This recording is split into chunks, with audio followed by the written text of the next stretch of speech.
.23 Tuesday morning as we check in with Dress Me Dearly's Janis Galloway, live blogging from the BT studio this morning. Welcome to Bloggers Week. Thank you. Thanks for having me. So we want to have a bit of a balanced perspective with each blogger that we talk about. We'll talk about the content on your blog, your passion, your area of expertise, but also just the experience of being a blogger and what it means to you. How did you get started? What's your background?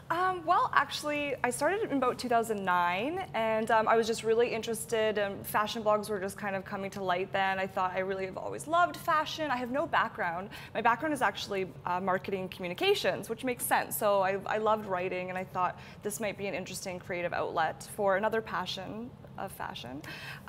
So I just kind of started the blog, and all of a sudden I started getting traffic, I started getting comments, and I thought, you know, this could actually go somewhere. We talked to yesterday's guest blogger, Todd Babiak of Magpie Town, and he described his blogging, or his blog rather, as an invitation of sorts, a way for him to communicate and then invite feedback. How would you describe your blog and the way that you interact with those that check in and read it on a regular basis? That's a really good way of putting it. I think that's kind of the exciting thing about blogging. It's part of that social media toolbox. So it's an opportunity to not just put content out there and say, I'm saying this. It's an opportunity for people to say, well, I feel this, or they can kind of give their feedback as well. And it kind of, it actually really steers your content as a blogger, because they will tell you what they want to read and what they don't want to read, which I think is really interesting, and I think it's changing media and publishing in general. I want to take a look again, and we're seeing your blog right now. You talk about the Yaggies there, the social media awards. I know that you have a post on there about the refinery party coming up at the Art Gallery of Alberta, but then there's also a video of lash extensions being put on. You know, I mean, the content is very much self-directed. How much of what you're writing about is a reflection of what you see in Edmonton's fashion scene or arts community, and how much of it is your interpretation or what you'd like to see, or maybe your areas of interest that you're bringing to your readers? I think I kind of have a mixture of both. So I definitely, I want to promote brands and products and stores that I believe in, and that's what I use my blog as a platform to do.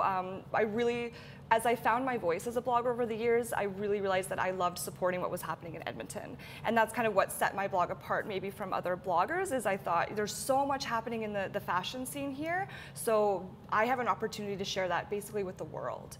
So I've kind of a mixture of my personal take on things, but also kind of more of a journalistic take of this boutique is opening, and it's a combination. One of the things that we're sure will spawn off this second annual Bloggers Week is what happened last year as well. People, readers, viewers, becoming inspired and realizing that they too can have a voice, they too can make an impact and have a platform, which leads me to a personal and maybe inappropriate question. Can you make a living as a blogger and a blogger alone? Absolutely. Fashion blogging specifically is a huge industry. It has boomed in the last 5 years. There are bloggers out there making six-figure incomes off of their blogs. Yeah. Okay. Yeah. Good stuff. Well, we're going to let you get back at it. As mentioned, Janis is live blogging from our studio this morning, but she's taking your comments and questions, and we want you to be part of this experience. You can tweet her at Dress Me Dearly. We're at BT Edmonton and at Ryan Jesperson. DressMeDearly.com is the blog that we're featuring today. More content to come on this Tuesday morning edition of BT News, Traffic and Weather right after this.